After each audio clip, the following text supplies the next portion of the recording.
So this is Global Tech. And what Global Tech is, here's a one-day workshop where we have different simulation sessions taking place in teams, interspersed with some plenary discussion. So doing some activities in a team, coming back and talking about it in a room, and then heading back out into the teams again. Here's a session taking place with some executives at Kellogg. And the first stage, the introduction, set folks out, break them up into teams and give them a scenario or a problem.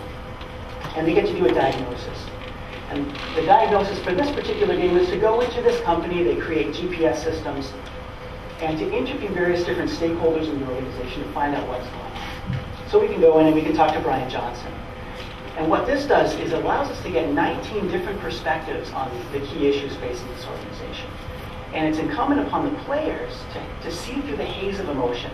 We find out that Brian does not get along with the union rep, Rob Brown. No surprise there. We find out there's some other egos at play in this organization. It's a new organization.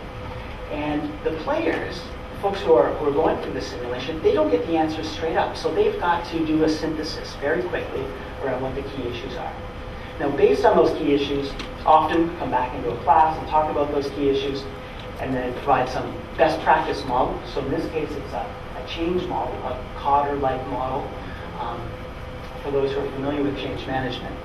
And they get this model, and they get to go back and practice it. And the first step is to build a plan. What are the things that we're going to do? Here's a team building its plan using flip charts and sticky notes. Pretty old-fashioned. Pretty old-fashioned way to do it, but that's how we actually plan in real life.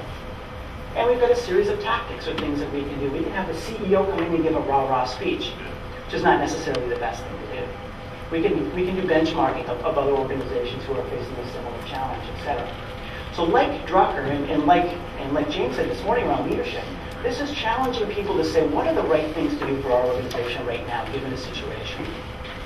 And if they're applying a best practice model, then they'll get some positive feedback. And the positive feedback here is in terms of different stakeholders come back and give us some qualitative feedback, but we get quantitative feedback in terms of buy-in to the change. So if we're implementing something and it's going well in the organization, we'll get people to buy into that particular change. And hopefully at the end, folks are experiencing this, but it's not always the case. Simulations are challenging and not everybody wins, and that's understood. And that's why these folks are particularly happy, because I think they did quite well. So again, over the course of a day, they immerse themselves in a problem and apply theory to move from understanding up to application. And they have an experience that they can talk about afterwards. Now, situation simulations are the third level. Typically, most e-learning simulations look like this, and they teach how.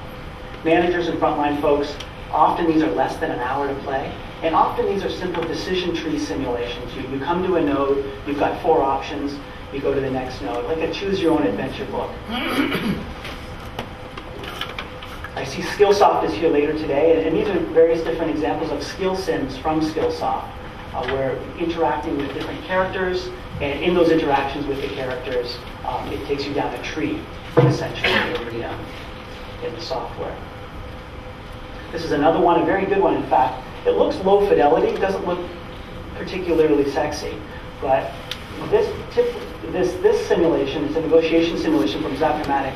It's not necessarily in the looks. The storyline is just phenomenal, and it's incredibly intricate. And I had to find out more about this, so I called him up and I talked to the author, and I found out that he has a film and television background. He's a writer, and no surprise, because that's what you can do with a very simple technology, create something very engaging, depending on the quality of the writing that's at place.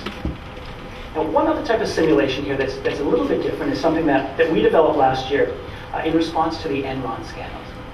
So this is a simulation that's in use right now in MBA programs and in some executive programs. And it's framed as a decision-making simulation. And it's called Omega. And I'll walk you through it really quickly here, where your role, and it's played individually, your role is to act as the senior vice president of marketing. You've just been hired. You've got $10 million to allocate across 4 different brands, 4 different investments. So how are you going to allocate that money? You get a little bit of background information. It's quite light. It only takes 20 minutes to play this game. Get some background information on revenues, etc. You learn about the various different products. You learn about some of the issues with these products and some of the opportunities.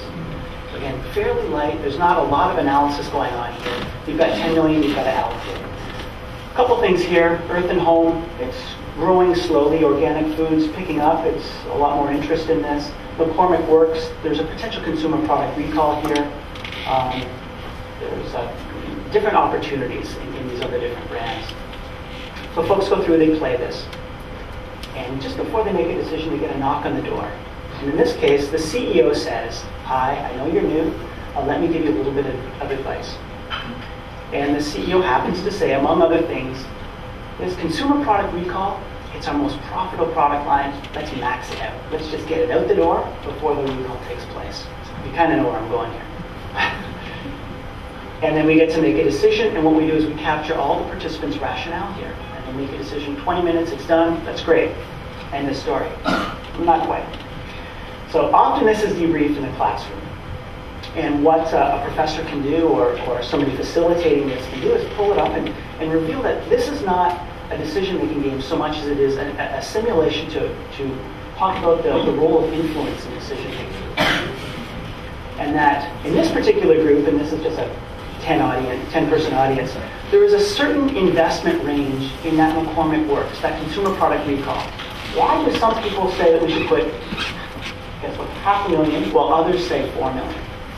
What's even more interesting is that we have two distinct investment distributions. On the left-hand side, these folks are investing quite a bit more in McCormick Works than on the right-hand side. And it's positive to the group at this stage. Why do you think that's the case?